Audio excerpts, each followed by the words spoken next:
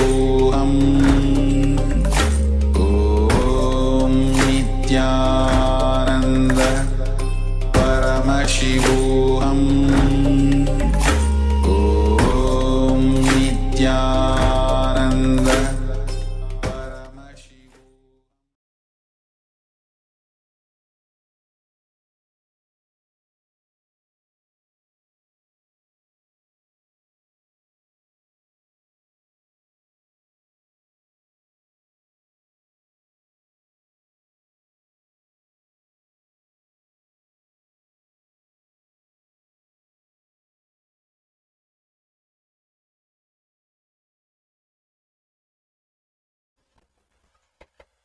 Yes, you can relax now.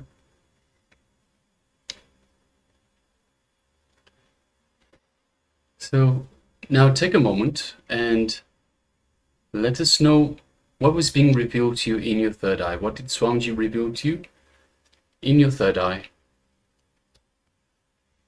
What was the piece of information that was displayed on the page?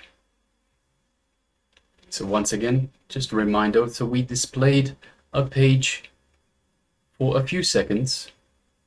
We requested you not to try reading the page itself, but just glance at it through your third eye, then connect to Swamiji and ask Swamiji to reveal to you the information that was displayed on the page itself.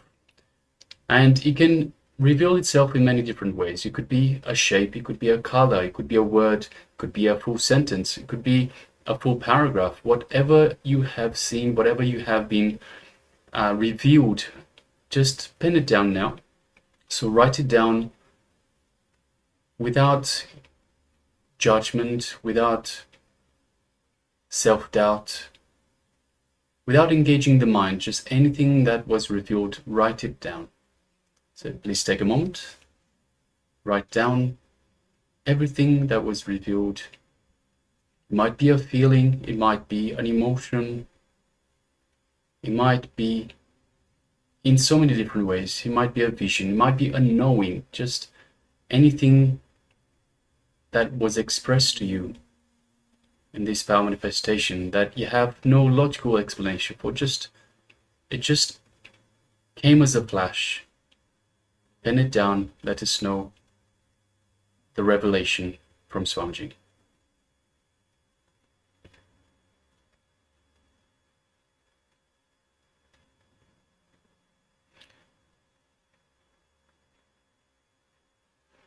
Also requesting the participants on YouTube, you can also let us know. So if you've taken part in this power manifestation, you can let us know also in the YouTube chat provided.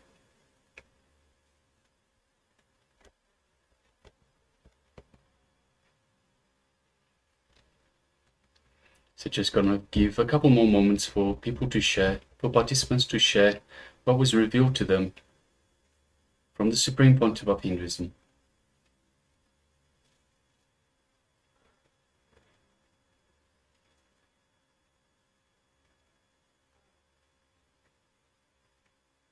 So once you've penned down, please share with us as well in the chat box provided.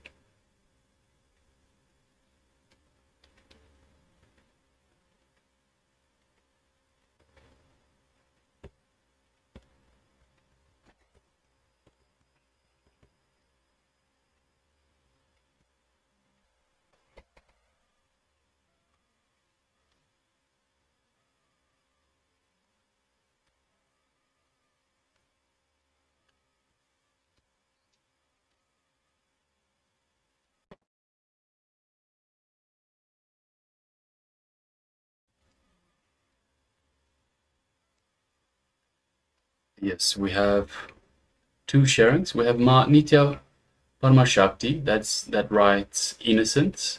Yes, thank you very much for sharing, Ma. And we have Ma Ananda Agora Rupi that shares a picture of the sun appeared in my eyes. Yes, thank you very much for sharing, Ma. All right, let us now reveal what was being displayed. So we're displaying now page number 250 from the Living Enlightenment book. And we're just going to read this out. So let's see. It says, it starts with, to live it, you will have to demonstrate it. When you declare that you are enlightened, you should be able to stretch yourself to the anyakaras you create. Declaring enlightenment is not more power, it is more responsibility. Clear? So it is your individual choice. You can declare any day that you are enlightened. You are, after all, a Swami now. You are an independent entity by existence. You can move the cosmos as you want. If the cosmos is not moving as you want, just create another one. That's all. The space of positivity, possibility, Ishvaratva and enlightenment is your space. So from there, you can declare anything you want and make it into reality in any way you want. And anybody who wants to be part of this order can start applying and preparing yourself to be part of this order. Great. Let you all achieve, experience, live, express, radiate, share, and explode in eternal bliss. Nityananda. Yes. Beautiful sharing from the Supreme Pontiff of Hinduism from the Living Enlightenment book. All right, so let us have a quick look at the sharings. So we had Ma Nitya Paramashivoham that wrote innocence. So in a way, it is about innocence. When you are, Swamiji says, when you are innocent, you are in the space of oneness. You are in the space of eternal bliss. So it is talking about being in the space of bliss, being able to create anything you wish from that very space. So yes, thank you very much for sharing, Ma. And we also have Ma Ananda Gora Rupini that shared a picture of the sun appeared in my eyes. So yes, it is when you are in your true self, the true self that is Paramashiva. If you recall, when Bhagavan Krishna shared the cosmic vision to Arjuna, there was it was the brightness of thousands of suns. So it is very much, the cosmic vision is very, very bright indeed. So yes, thank you very much for sharing, Mal. All right, so now we're going to move to the next segment. So the next segment is going to be another revelation from the Supreme Pontiff of Hinduism. And this is going to be a very special segment because the name of the segment itself is Arunagiri Yogeshwara. Yes, Swamiji's Guru. When Paramashiva himself happened in the life of the Supreme Pontiff of Hinduism as his Guru, for him to relate personally with him and having that sweet, intimate relationship. It was just a 9-month, but in that 9-month relationship, literally so much of, experience and connection, Swamiji experienced, and he's sharing with his disciples, literally replicating that same feeling connection, the Guru-disciple relationship between himself and us. That is the whole essence of life itself, to enjoy the Guru-disciple relationship. In fact, something which we can think of as something more valuable than even enlightenment itself. It is to enjoy that Guru-disciple relationship in one's life. So let's delve into this segment and listen directly from Bhagavan as he shares about his Guru Arunagiri Yogeshwara. Let's listen in.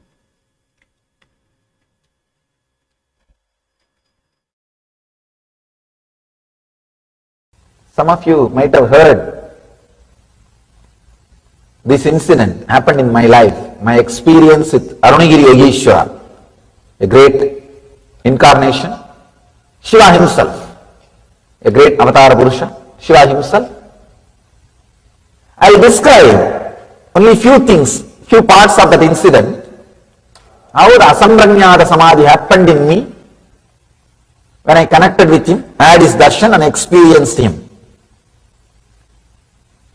Maybe around the age of 11, during summer vacation, I was playing inside the temple, backside. If you have visited Arunachala temple, you may be able to relate to the place where I am saying. Backside the temple, on small 4-pillared mandapam, 4-pillared hall, one young sadhu came out of that mandapam. That mandapam had a small kind of a opening, or I was thinking it was an opening. It was a small cave. One sadhu came out. I saw this sadhu. He was very bright, shining, maybe 30 to 35, and well built, young sannyasi. It was immediate click, a strong connection, very strong connection. I just know I belong to him, or he belongs to me. Very strong connection. I can say that falling in love or raising in love, whatever word you want to use, you can use. Very strong connection. Sometimes when you see people, suddenly you fall in love. And you know, you may bring all kinds of reasons. No, I am already married. I am this, I am that. You can bring all kinds of your logic. No, see the age difference. And you can bring all conditionings. But you are in love, nothing can be done. You may keep distance because of all these conditionings. The social conditioning, and you have to behave as yourself. And there are so many restrictions. There are so many, the morality or social conditioning, whatever you call it. But art doesn't bother about which country you belong to, which race you belong to, what is your morality, what is your discipline, decency. Art doesn't care for all those things.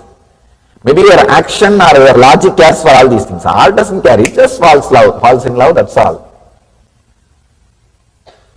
There's such a strong falling in love.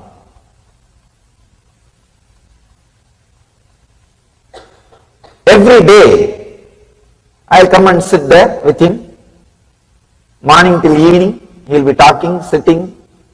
Sometimes I wonder what I used to talk. If I recall, there was nothing much, just sitting and chatting only. And you don't know why we are sitting together, but sitting together was such a pleasant, joyful experience. I was sitting together. It's like spending time together. He was also very happy with me.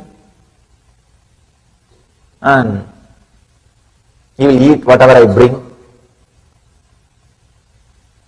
He will bring some fruits or something for me to eat. He will be talking, some experiences, these, that. I can say that Mundakopanishad, I did not complete that story. That story says that when the small bird, like this, traveling this way, suddenly it really had a bitter experience, one strong bitter experience. It decides no more eating fruits. It just shuts its mouth. Without opening its mouth, it just travels towards the bigger bird. When it goes near the bigger bird, nearer and nearer, suddenly it realizes it is losing its individuality. It is losing its individuality. After a few minutes, it feels it is just a shadow of the bird. Actually, when you are really deeply in love with somebody, you can experience, when you touch that body, you won't feel it is a two-person. You just know it is your own extension. Your extension is in that body. You are just extension of your extension is that body. That small bird feels its very extension is that big bird, golden bird. After a few minutes he feels it is not even his own extension. That bird's extension is he. And after a few seconds he feels there is no extension, he is just a shadow. After a few seconds, there is not even a shadow, only the golden bird exists. It was only illusion that I was an individual. The different levels of feeling connection. In Vaishnava tradition, they explain Salokya Mukti, Samibhya Mukti, Sarubhya Mukti, Sayujya Mukti, the 4 states of liberation. Please understand, 4 states of liberation. In Vaishnava tradition they explain. First, when the bird feels, I am connected to him, I belong to him, it is Salokya Mukti, living in his loka, living in his frequency. When he feels, no, he is my very extension, it is Samibhya Mukti, the liberation which happens just by his nearness.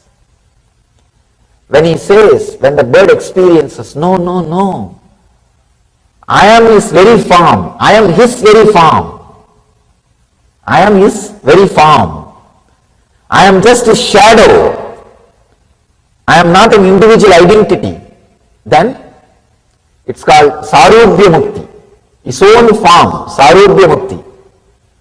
When the small bird realizes, I never existed, it is only he who was existing, it was just an illusion that I existed, it is called Sayujya Mukti.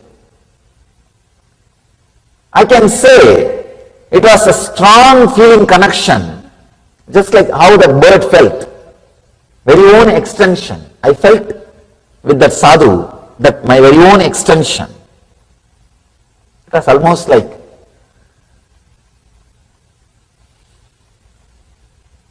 Samibhya Mukti. First when I met him, then it slowly developed into Sarubhya Mukti, that same Rupa. I used to play with him, go wherever he calls. Sometime he will take me to the temple inside, sometime he will take me to the hill, sometime here, there, he will take me to different places. Understand?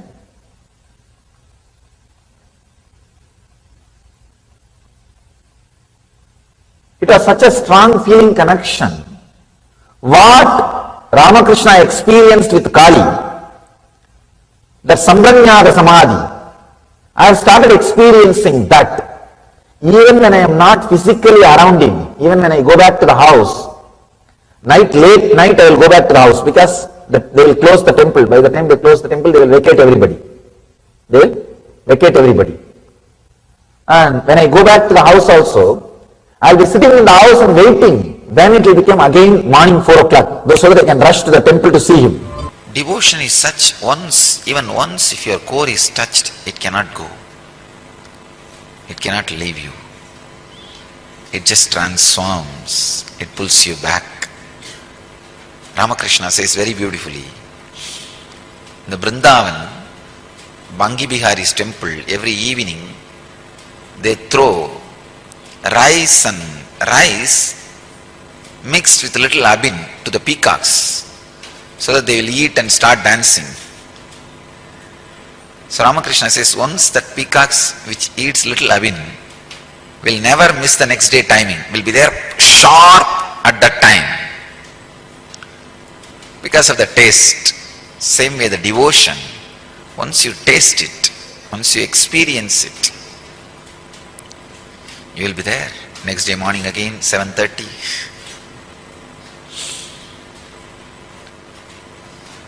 It is so sacred. I have experienced it with Arunagiri Yogeshwara.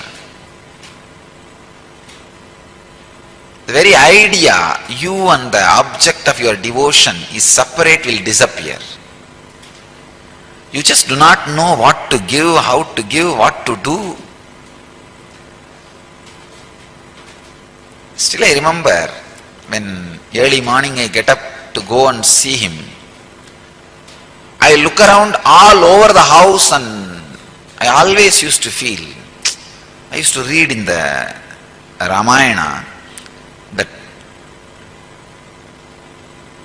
Ravana took the whole house in which Sita was when he kidnapped Sita.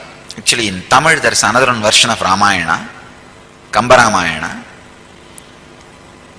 A great poet saint Kamba wrote that. When he wrote, he did not translate some parts as it is in Valmiki. Valmiki says, just Ravana physically handled Sita, took her and put her in his flight and took it away, kidnapped. But somehow Kambar was not happy with that idea.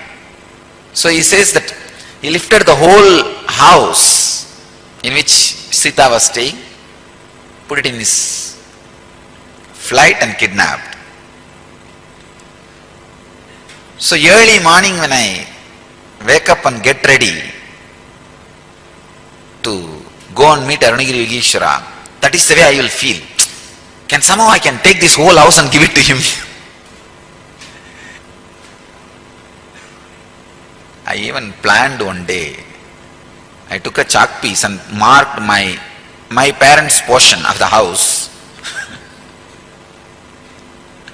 and wanted to go and ask Raghupati Yogi. Raghupati Yogi will do all kinds of this weightlifting and everything. He's a amazing yogic body. He will show visibly the power of yogic body. He will tie the iron rope in his chest and break it, blast it just by breathing, and lift any size rock, just like that he will lift, or he will roll. There is one huge rock in Arunachala hill which has rolled, and at least some 200 feet it has rolled and stopped. Nobody knows how it happened. I know. It's Raghupati Yogi's work. One day we both were sitting and talking, and he was explaining on Yoga Sutra, when you feel one with nature, nature listens to you. I said, how can that be? He asked me to feel one with the rock. I just contemplated, meditated, and I was feeling one with that rock. Huge boulder. When I was in that ecstasy, he just moved my hand. Suddenly, without telling me, he moved my hand. I literally saw the whole boulder rolling. I did not touch it. There is no physical contact with that rock, boulder. Just that feeling one with that rock, when he moved my hand and that boulder started rolling, I started shouting, oh, what happened, what happened, what happened, what is happening? Stop, stop, stop. Then he stopped my hand and the boulder stopped. I think from that time only I started shaking people.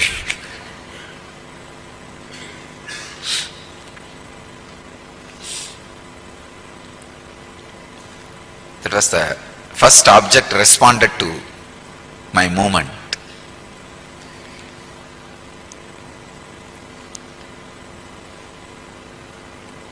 I actually wanted to ask him, can you lift this house and bring it and give it to Arunagiri Yogeshwara? He was laughing. He asked me, why did you put a mark? I said, I should take only my parents' portion, not anybody else's.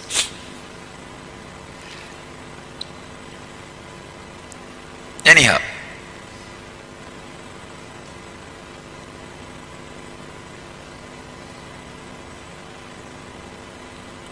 early morning before going to the Arunagiri Yogeshwara, I'll have my one dhoti.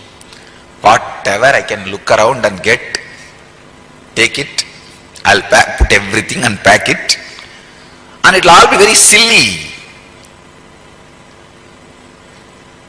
It will not be directly useful for him at all. But whatever I feel as useful in my life, all these wooden box, cardboard box, I make small temples with that only. I'll take all that. And he will laugh at me.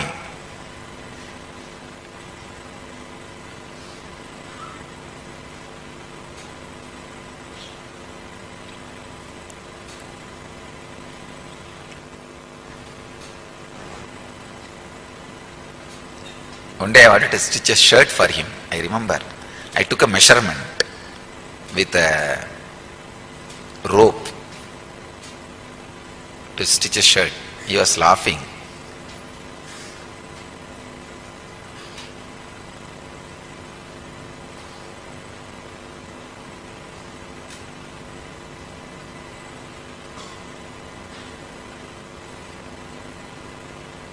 Actually, I called him. You come to the tailor shop and give the measurement. I want to stitch a shirt for you. He said, no, I will not come to tailor shop and all. You yourself take a measurement and give it to tailor. We had one family friend tailor. He's a very good person. I said, no, he's a very good person. He will stitch and give you the right measurement and everything. Somehow that Arunagiri Yogeshwara said, no, I don't want to come, you take it and give the measurement. But finally it never got materialized. Never, because this tailor will ask, no, I want this measurement, get it. Next day I will bring that measurement. Then he will tell, no, I want this measurement also, bring it. Finally till the end we were not able to take all the measurements at all. I was never able to give all the measurements. So it never got materialized. But I used to feel, whole day I'll feel, what can I take it to him? What I can get?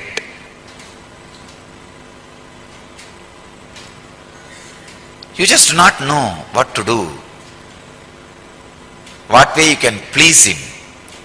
What pleases him? What satisfies him? What fulfills him? You just do not know.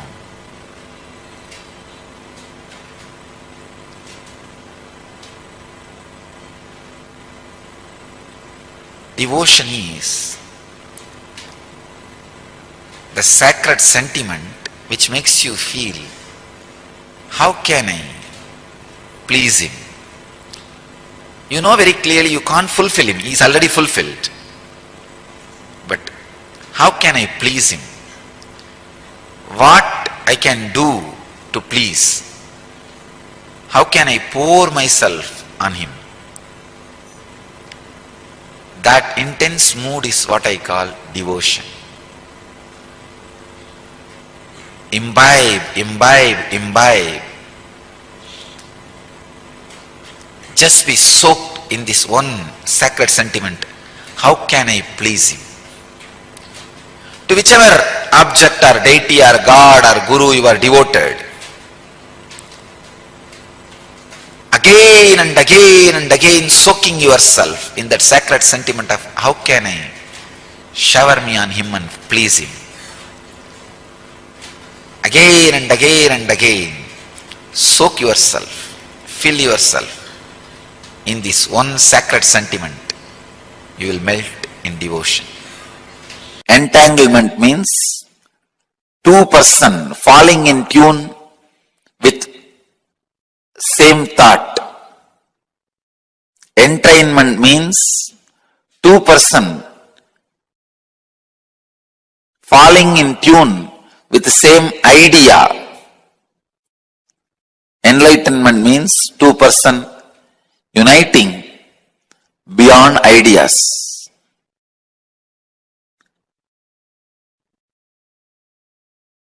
When you unclutch, you are an entangle with me. You are an entanglement with me.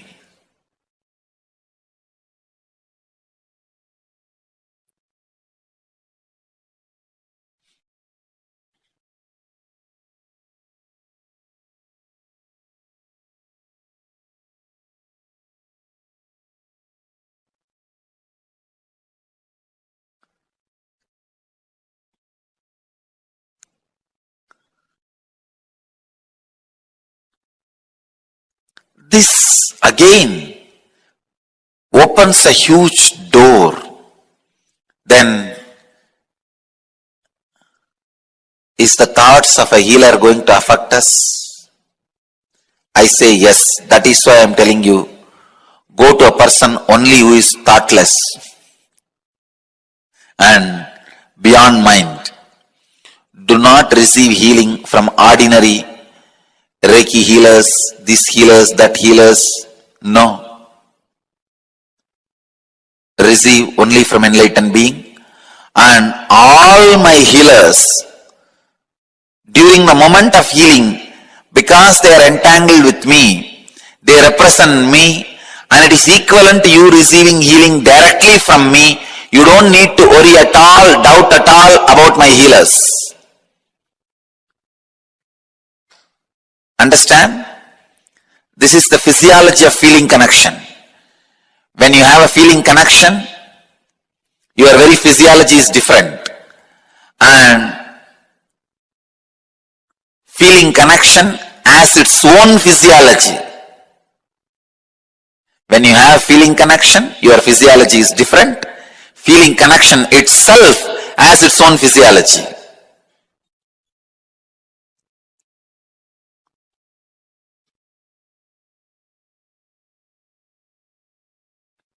One more thing you need to know, all the doctors, even allopathy doctors, need to raise their energy level high. Otherwise, when you treat the patient, when the patient feels respectful, feeling connection with you, you are going to entangle yourself with the patient. If you don't raise your energy to a higher level, you are going to get the patient's disease to you. Understand, entanglement can be negative also. If you are not energetic enough to protect yourself, if you do not have a direct protection of an enlightened being or higher frequency, if you don't have higher entanglement, only lower entanglements in your life, you are bound to fall sick. In the grown-up countries, they are suffering because they are not able to dispose the garbage. One city collects from the whole city and dumps it to another one village. That village collects and dumps it to another one village. They collect it and dump it in another one city. Same way only the so-called grown-up societies are suffering, unable to dump the inner garbage. The housewife collects everything and dumps on the husband. Husband collects everything and dumps on the psychiatric doctor. Psychiatric doctor collects and dumps everything on another one, his psychiatric doctor. His psychiatric doctor do not know where to go and dump. The dumping garbage has become a big problem for the humanity in grown-up countries. Not only external, internal also. In India, fortunately, we know how to reduce the garbage into ashes without any side effect or after effect, without leaving anything affecting the environment. Method of dumping the inner garbage without creating any societal, environmental pollution, side effect and after effect is deity worship. Each deity energized, which went through the prana pratishtha process, is in entanglement with higher consciousness. That is what I prove when I materialize. See, when a devotee can receive vibhuti or kumkum and materialize, same thing. The deity also receives vibhuti, kumkum and materializes. How? When somebody's kundalini is awakened, when somebody is initiated as a healer, is in entanglement with me, same way the deity is also in entanglement with me. Once the prana pratishtha is done, the deity is continuously in entanglement with that superconsciousness. Ramanatha Swami is in entanglement with Sri Ramachandra and the consciousness Sri Ramachandra experienced, which is Shiva himself. Because Ramanatha Swami installed, Rama installed that Ramanatha Swami in Rameshwaram.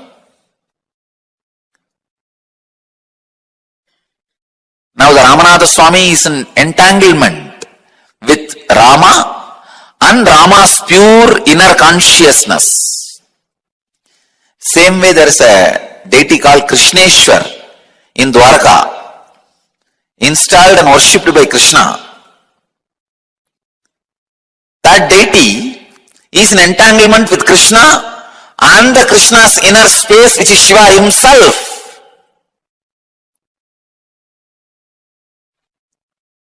Same way in Tiruvannamalai, there is a temple called Adi Annamalai. Please understand, the main Arunachaleshwara temple is Jiva Samadhi of Arunagiri Yogeshwara. But the Adi Annamalai temple is the deity installed by Arunagiri Yogeshwara for his own personal worship when he was in the body. Understand? That Adi Annamalai temple, small temple in the forest. Now it has become a small village, and the Shivalinga in the temple is in entanglement with Arunagiri Yogeshwara and of course Shiva himself. Arunagiri Yogeshwara is Shiva himself, came in the physical form. So each deity is in entanglement with the consciousness which has installed it. That is why I am telling you, deity worship is one of the greatest garbage removing system, inner garbage removing system created by our ancient rishis. The whole Western countries, so-called developed countries, are suffering with unable to do the garbage removal.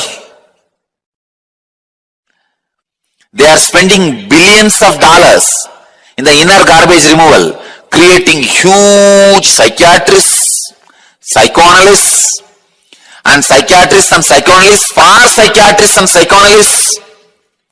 This therapy, that therapy. 32.4%, 75 million Americans are suffering from clinically provable mental disorder every year. Please understand, who needs clinical attention. I'm not even talking about the borderline personalities. You know borderline personality means? They will look almost alright till you touch one of their wrong engram. Just one engram. When they come, you did not smile, or you smiled at somebody else and said Nityanandam, over. I am not even talking about borderline personalities, people who need direct clinical attention. Medical attention, 75 million. See the garbage disposal problem.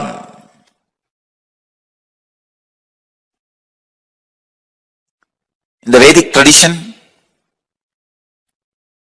we know how to burn the garbage and make it as a manure. All our temples, we burn your garbage, internal garbage, and transform you, make the whole garbage into manure and give it back to you. Means you go to temples only when you have a problem or to feel little stress free? No. When you finish your business accounts, go to temple and offer your gratitude. When you finish some of your life related decisions, go to temple and offer the gratitude. If you have finished building the house, go to the temple, offer the gratitude. If you got married, go to the temple, offer the gratitude. Any major events in your life connected with the temple, even entertainment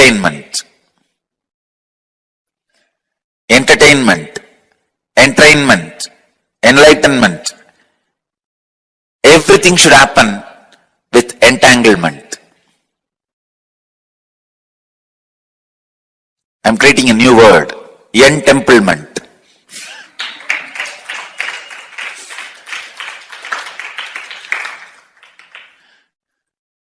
Life should become entemplement, because that is the easiest way of clearing the inner garbage.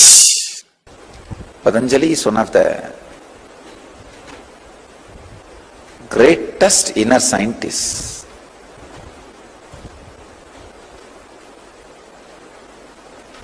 Man who demonstrated the science of enlightenment. Even after he left the body, he did not deteriorate or die or show any symbols of death. It was just living, alive, radiating the presence. The disciples don't know what to do. So they just kept his body and built a room around him. He is the only master whose body is not buried with sand or salt or bay leaf. Usually masters' bodies are buried, filling the ash, bay leaves, salt. His body is not buried at all. His body is just kept, and a big stone room is built. It's a huge room, stone room, sealed room, where he is sitting inside. Still you can listen the breathing sound. Again, the big problem is you will think that I am promoting some fantasy.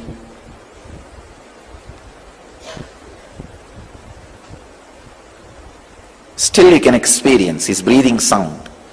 At least I have experienced. And whoever went and put their ears, don't think, usually if you put your ears on any wall, you will hear a kind of a sound. It will not be like that. Put your ears on this wall and listen. This sound will be different.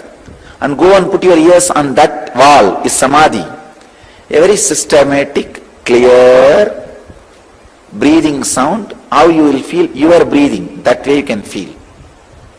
He is living there. His jiva samadhi is there. He became one with Nataraja. That is why the Nataraja's murti is installed there. And he loved to wear the sacred beads, Rudraksha. So that whole hall is decorated with Rudraksha. They made a Rudraksha Mantapa in his memory. And Nataraja. He did not want his own murti to be installed, but the disciples have put his murti also in the side. But as a main deity, he became a Nataraja. So he became one with that. Chidakasa, Chitampara, Nataraja. So his Nataraja's murti is there, and side his murti is also there, his form. The form with which he operated in the body, that body is also there.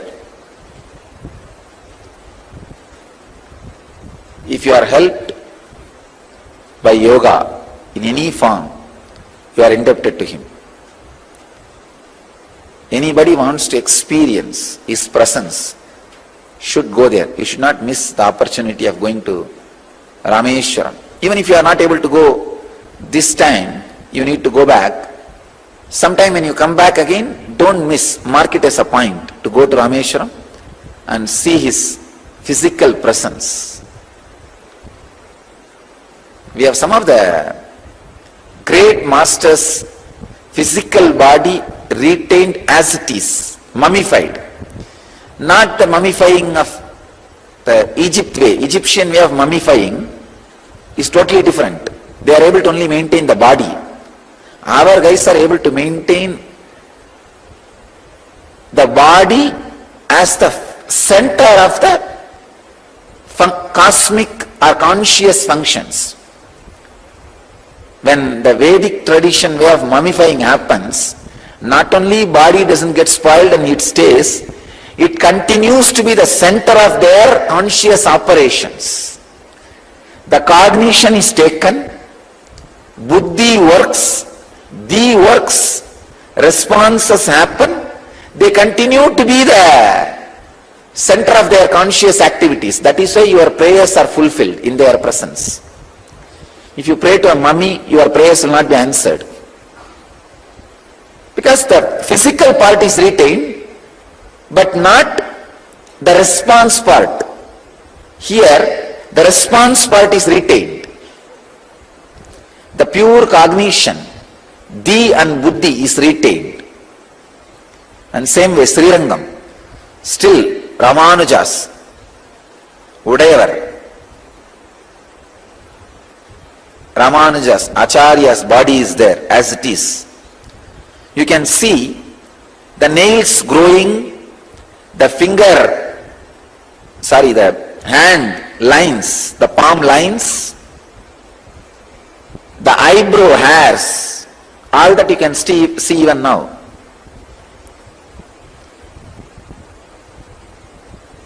And not only that, you can feel his presence. You can offer any prayers, you will see the response. You can talk to him.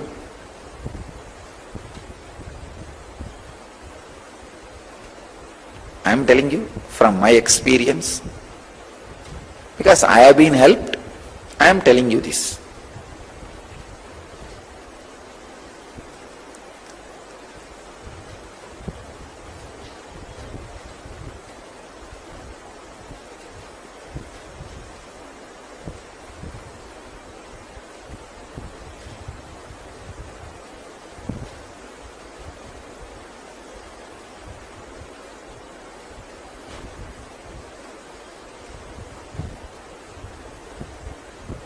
Many times I told, the Arunachaleshwara temple, the Arunagiri Yogeshwara Samadhi is there.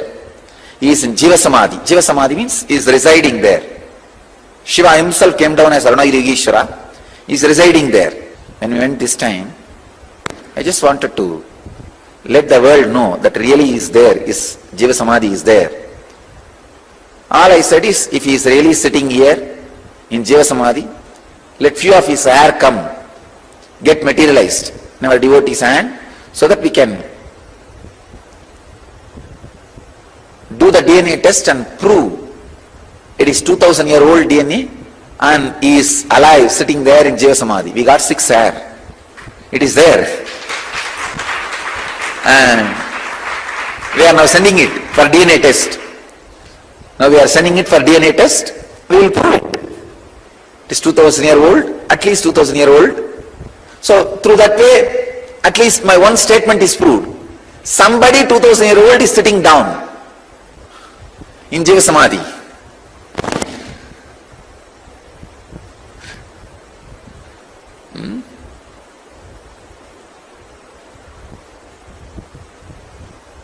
Of course, we can't compare because there is no record of Arunagiri Yogeshwara's DNA, but at least this we can prove. Anyhow, when you live in the body, if you arrive to the sensitivity where the buddhi and di functions in awareness and sensitivity, even after you leave the body, that will continue to be there with you, radiate through your body and through you. That is why when you go to the great masters' samadhis, Jiva Samadhis, whatever prayers you offer, it directly helps you. Immediately they respond to it. Some of these masters' presence, all seekers should experience.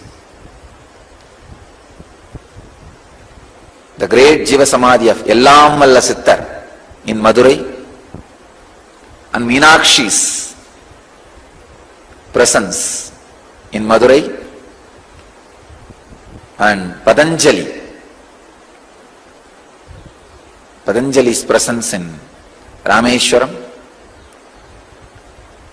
Ramanujar's presence in Srirangam,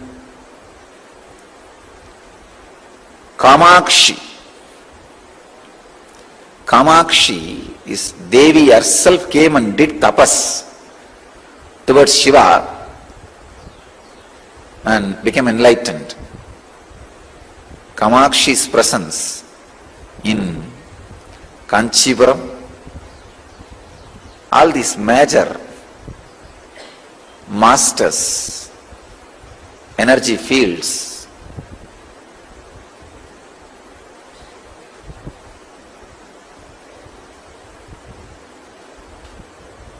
they all radiate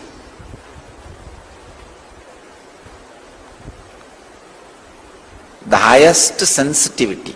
Understand?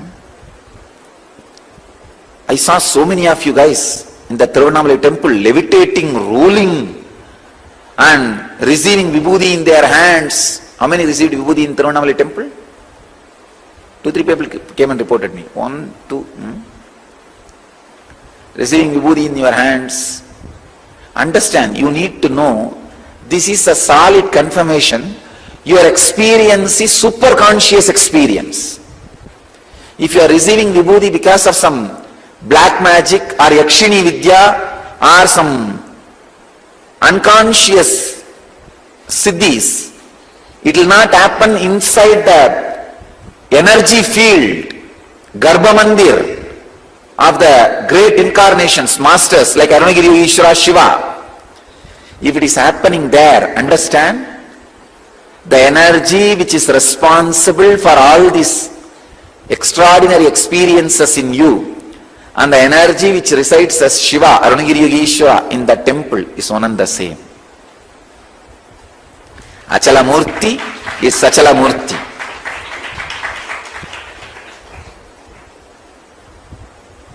Because in the superconscious energy field, the unconscious black magic cannot interfere.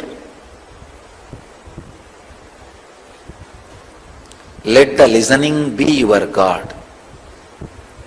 Today learn this one basic truth.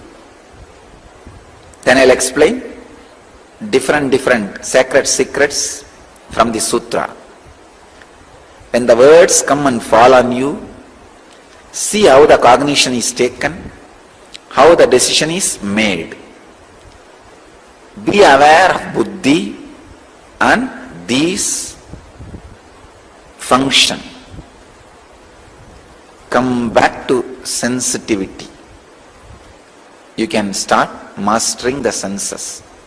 I'll continue on the sutra for next few more days. Now, let this be the essence of today's message. Let the listening be your God.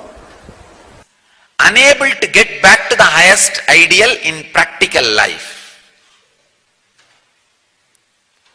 So no shortcut. This is the only way. Again and again and again, creating the Pratipaksha Bhavana. Means creating contrary thoughts to negativity and bringing yourself back to your center.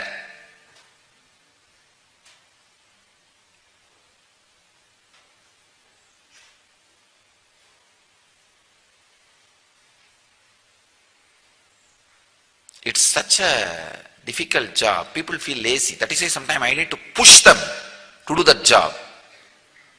Sometimes I use love, or sometimes I use the fake or so-called hatred to push them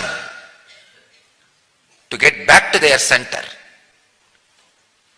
Because inability to create Pratipaksha Bhavana means inability to create the contrary thoughts to negativity and destroy negativity will allow negativity to grow in you. Once the negativity grasps you over, your life is in hell. You are done. You are done. Even if it is fake, the restful awareness and peace and joy which you get through the fake ideas, please understand, those experiences will become solid and the fake ideas will lose its power over you. But even if it is so-called logically strong idea, if you are restless, suffering, tortured inside, those torture, restlessness and suffering will stay inside, and these strong logical thoughts will become more and more powerful over you. So understand, the goal and the scale should be the restful awareness.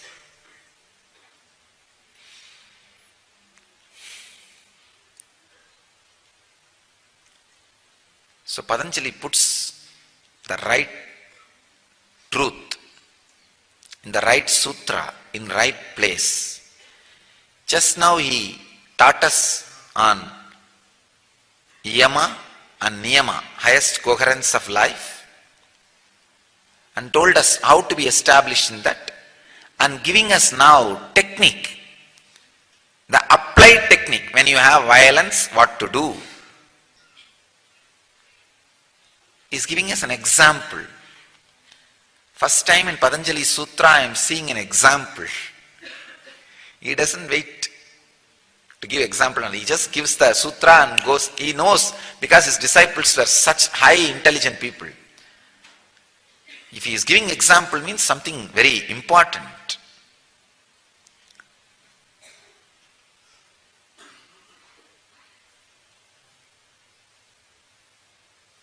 Timing is very important, and making disciples understand, very important. Please understand, it's a very important process for all spiritual seekers in the life. Creating contrary thoughts to negative thoughts, because whenever negativity rises in you, don't give up, don't flow with it, don't go with it. Again and again and again stand up till your muscle memories feel confidence. I can say that this is the one process which has raised my whole awareness in the young age. I used to have a notebook. Whatever spiritual things I read or hear, all the essence I'll write down. And whenever I have any confusion or necessity to understand, I'll read that. I'll carry the book always with me. That is like my extension of heart and brain. Extended heart and brain. I used to call that as my book.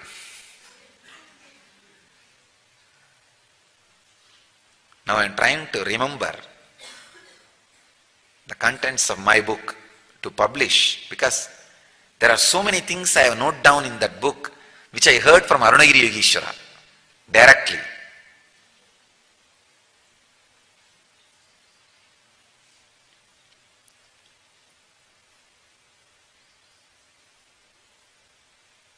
Almost it's like I'll remind me.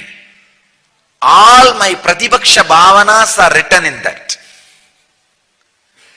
So practically any negative thought which can come to a human being,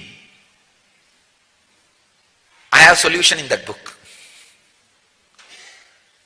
And I'll always refer to it. It's almost like my guide. I'll continuously cherish, and get those ideas back to the inner space and establish myself again into yoga. Understand, even if you miss once the timing of creating the right thought against the wrong thought, you are caught. Timing is very important. I read an incident in Ramana Maharshi's life. He had a disciple, Muruganar. Whenever Ramana Maharshi speaks something, then Muruganar will pen down and take it back to Ramana Maharshi. He will purposely make some mistakes so that Ramana Maharshi will correct it in his own pen, handwriting. So two things. One, Ramana Maharshi's handwriting will be recorded.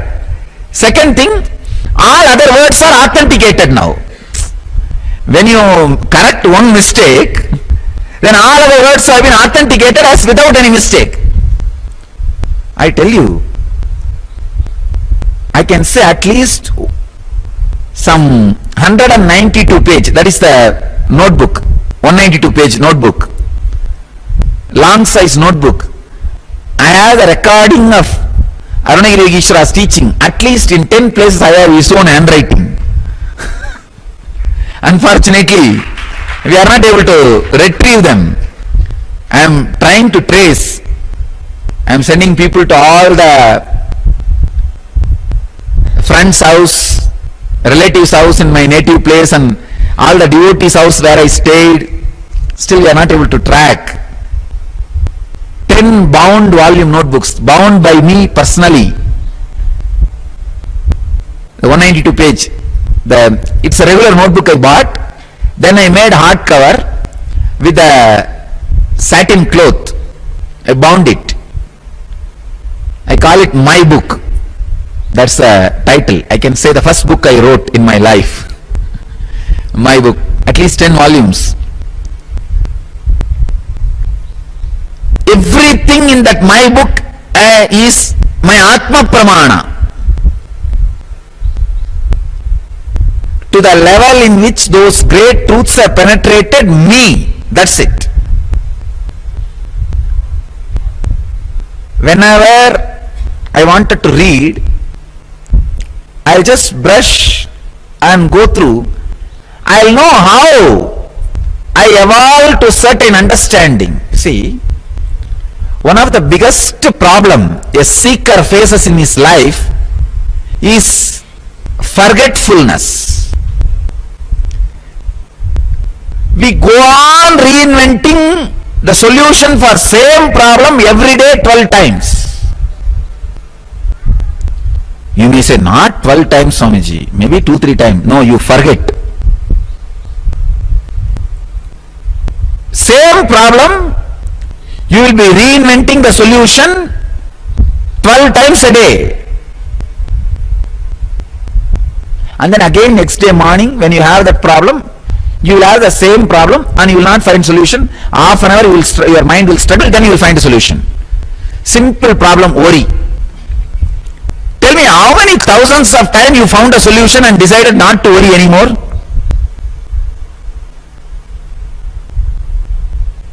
And all it takes is only 5 more minutes of a beetle nut chewing time. Again you are in worry. Forgetfulness. Sometime when you hit the right click, you are very clear. Even if death comes, I will not worry. In next half an hour, you don't need death, just the shadow of your spouse.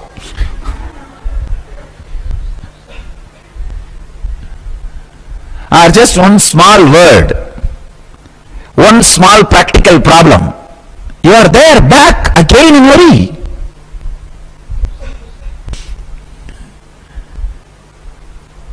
You need to understand, not having smarana, remembrance, is one of the biggest problem. Biggest problem. If you have the habit of my book, all of you should have the habit of my book. You should have your own book. Once in a while, pen down, so that you will stop wasting the time in reinventing the same solution. You see, for example, you have a worry. You catch certain thought trend. No, how can this? How can this? How can this? Then you say, hey, foolishness, this worry is useless. You come out of it. But this next day morning again you are on the same worry, but you forget the thought trend how which you came out. Because you forgot the thought trend, now you will be wasting your time in worrying at least 2 hours, and after 2 hours you will catch the thought trend. And oh God, I should have remembered this half an hour before. Not having smarana, remembrance, not hitting the right click when required, is one of the major problem seekers face in their life. in the path of enlightenment. That problem can be sorted out with this great solution, my book. Have this attitude and habit of my book. After a debate, create my book. You can do it even in your Facebook. So the whole world can read it, not just by yourself. Whole world can read it.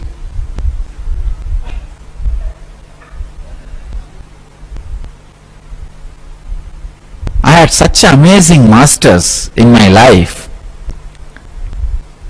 My masters and my mentors and my teachers. Every day is excitement to live around them. Of course, when Mahadeva, Shiva comes down in the physical body and lives around you, naturally how it will be.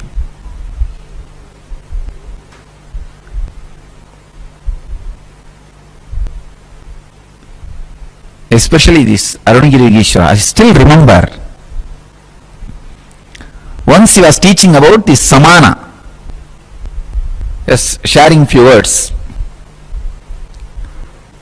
and he was telling samana is sweetness.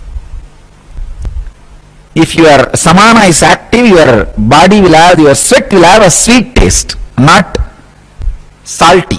It will be very sweet. I said, how can that be? Then he was very playfully showing, if you remove a hair from the root, and there will be a small wax in that edge of that hair. He removed one hair from my body and asked me to taste that wax. It was very salty. Then he removed one hair from his body and asked me to taste that wax. It was very sweet. And not only that, he was showing another method to see the power of your lungs. If your samana is active, if you remove one hair and just stick that hair in that wax on your hand or on any object and blow, if you are not able to blow, your samana is not active. You can experiment actually. Just remove that one hair from the root, along with the root. You should just stick that with that wax. That wax you have to stick it on a paper or on your hand. Try to blow with your full force. You can keep it any closer. If you are not able to blow that hair away, if that hair is not flying, your samana is not active. If that hair is flying, your samana is active. I tried my best, I was not able to blow the hair. You can experiment. At least 80% of you will not be able to blow. You may think, what is this Swamiji? Just one hair sticking and blowing. Try, then you will understand.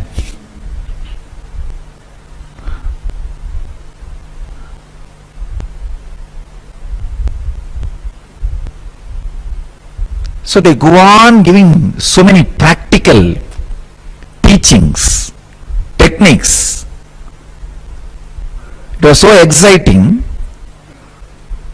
that my book is filled with all these things which directly helped my life. So you guys should start the habit of maintaining my book. It will really awaken your whole life, transform the whole life. Help you for the higher consciousness. The my book can be a very powerful method to kill your ego. See, we read in the newspapers, terrorists used to have cyanide in their body continuously. So whenever they are caught by police and when they need to close their life, if they feel that living anymore is going to be more dangerous and torturous, they will just swallow the cyanide poison and die. Same way, this my book can be the poison for your ego. So whenever you have the dangers of life, read this my book, ego will die, you will be in peace and you can live the life joyfully. Of course, it's a wrong equation. You cannot equate the my book and cyanide. My book is a nectar, I can say. the ultimate nectar.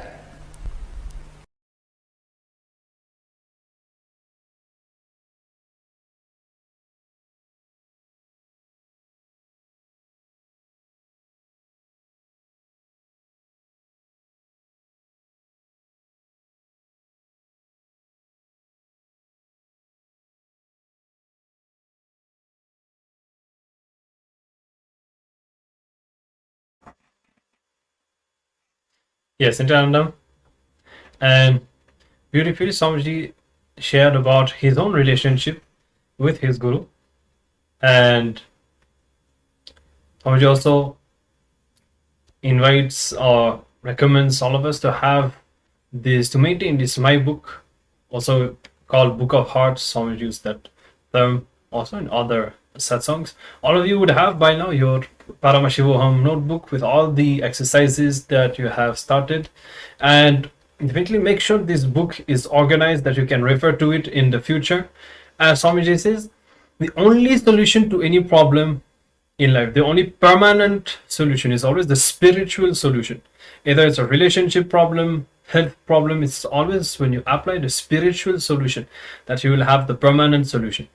And now with whatever you have learned from this Paramashivoham, all the powerful cognitions and all of your own realizations about yourself from all the exercises that you have been doing, now if it is all organized properly in this book, which hopefully you'll be carrying even in Paramashivoham level 2 and level 3 also, then anytime you face a problem, you can always refer to that to consult your own understandings and everything that you have learned already in the past, so that you can find and apply the right spiritual solution. And today, as we are learning about the greatest wealth, which is the guru-disciple relationship, the strength of your connection with Swamiji, how much you feel that you are aligned with what Swamiji wants or would want from you, how strongly you feel that Swamiji is there with you all the time. All of this is extremely important, and not only that, but it is really the greatest blessing that all of us can have, the guru-disciple relationship, the strong feeling connection with our guru, with Swamiji. And today this is what we are learning. Even you see, whenever Swamiji reveals things like this, or asks us, recommends us to do certain things, whenever we decide to align to it, it could be as simple as maintaining this book, or taking haritaki, or or starting to use some of Swamiji's words. Swamiji has his own language. Even all these small things, when we start doing, we start feeling that we are more and more aligned to Swamiji, and this makes our guru-disciple relationship stronger and stronger. And then we see that we experience everything that Swamiji wants us to experience. All the completion, all the change starts to happen in our lives. So now we'll be moving into the exercise. And Swamiji told in this segment that the mind is part of the ego. It knows how to close, how to hide, but not how to open. To love means to open up, to surrender. It means opening up to existence. And actually, when you have that strong guru-disciple relationship, the sacred sentiments, the feeling connection with Swamiji, that love makes you open up. Not just in an ordinary sense, as just a bit more confidence, something. It opens your whole consciousness.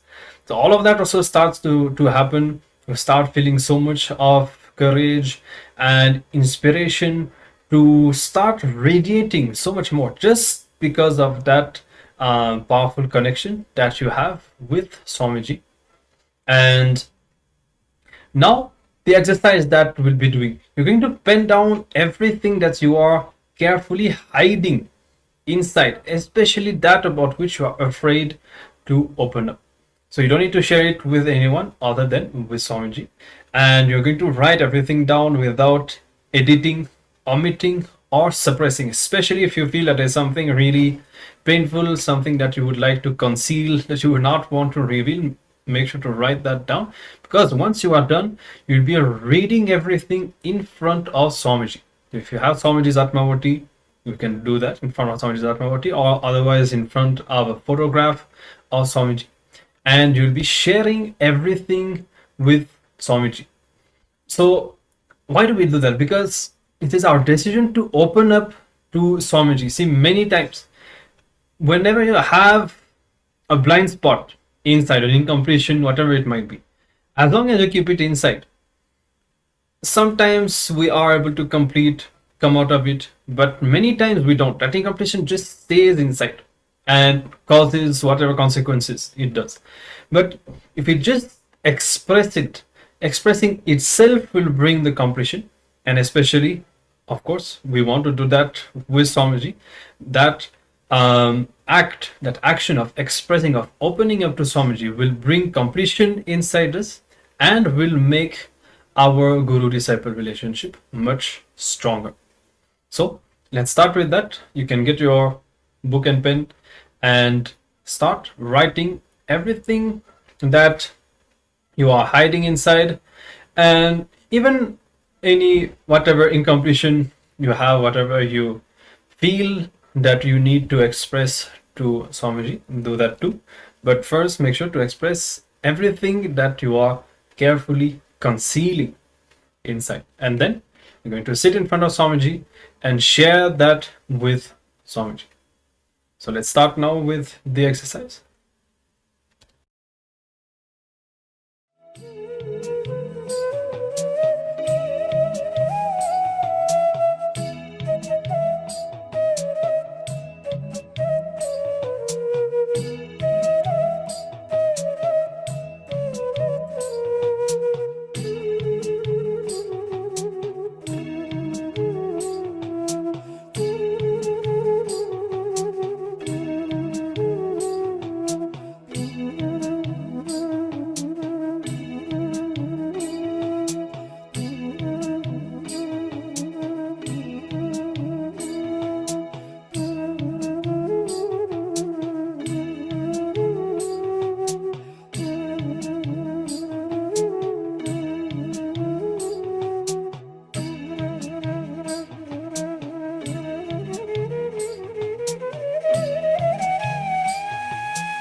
All right.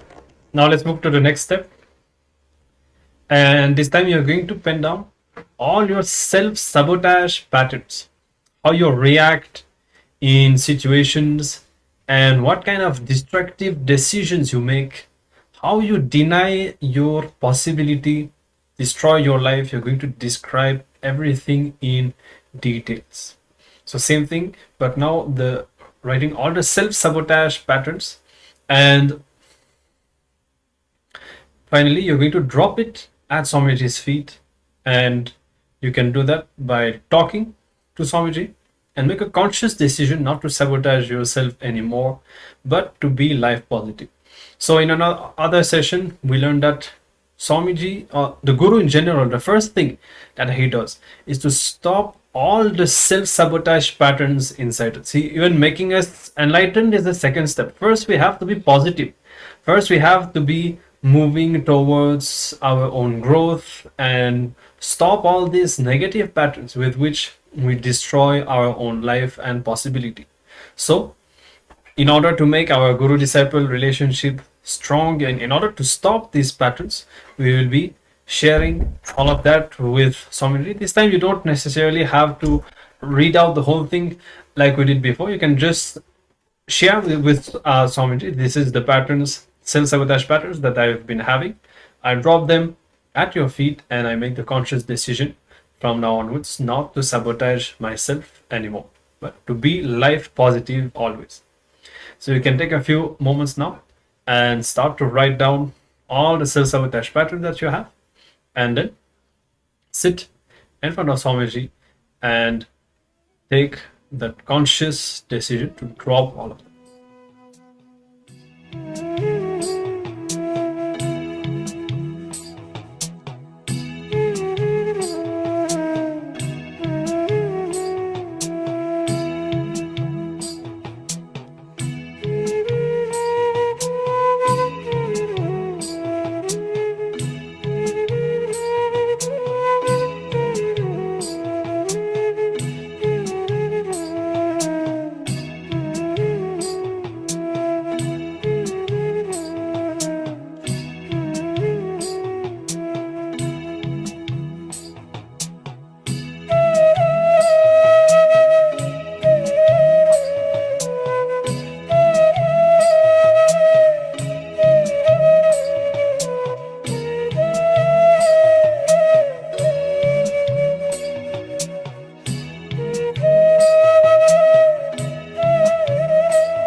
So with this we conclude this exercise, and this is definitely something that you should practice as often as possible. Even just having a casual conversation with Swamiji in your inner space, or talking to your Atma Murti, you see that Swamiji is there and he responds and he manifests himself either through the Atma Murti or inside you, and showing his presence in your life always. So with this, let's move on, and we'll be entering into our next round of the power manifestation. Today we are going through all the powers that we have discovered, or some of the powers that we have discovered throughout these past 20 days, and now we'll be having the power of Mahima. So we'll be playing with the power of increasing our own height. So the power of Mahima is where we are going to be increasing the size of an object or ourselves. So let's manifest this power on ourselves now, and it's very simple. First we need to take a base measurement of ourselves, and once you take the base measurement, then you will be connecting with Swamiji and asking Swamiji to increase your height. So after that we will again verify, and you can share your results in the chat. So to take the base measurement, if you have a height measurement like a machine, then you can stand and get your measurement. Otherwise you can just stand on a wall and maybe against a door and mark your height using maybe a pencil or a pen on the wall. So once you mark your height, then come and sit down. Take a moment to connect with Swamiji. Close your eyes. Intensely chant the Mahavakya and visualize your height increasing. So once you visualize your height increasing, request Swamiji to flow through you. Request Swamiji to manifest through you, and then you will start seeing the manifestation happen. So let's begin now. All of us can start with taking our base measurement.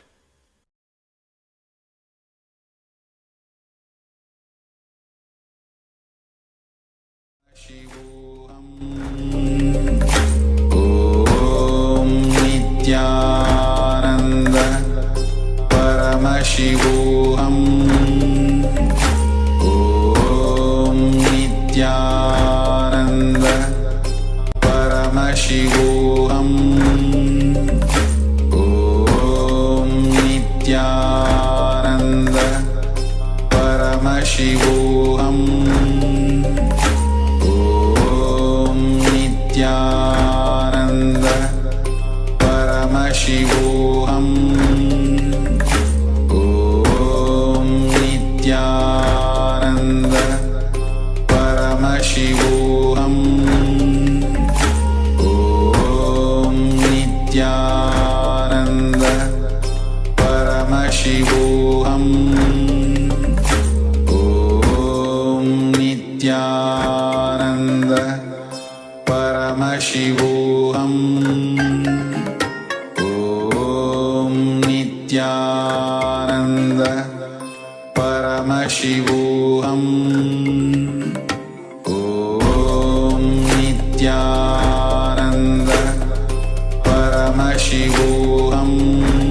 Paramashivoham.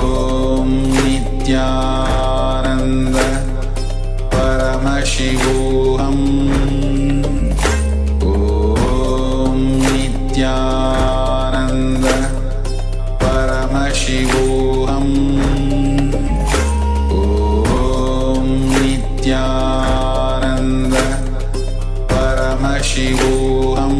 Paramashivoham. Om Nityananda Paramashivoham. Om Nityananda Paramashivoham.